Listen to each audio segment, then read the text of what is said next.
સુરતના કતારગામ વિસ્તારમાં થોડા દિવસો પહેલા રસ્તા પરથી એક નવજાત શિશુ ત્યજી દેવાયેલી હાલતમાં મળી આવ્યું હતું।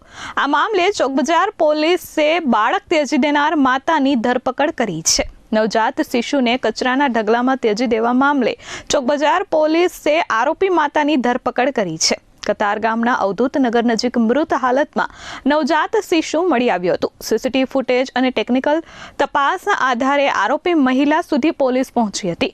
શાવંતનગર સોસાયટીમાંથી 43 વર્ષીય મહિલાની અટકાયત કરવામાં આવી છે।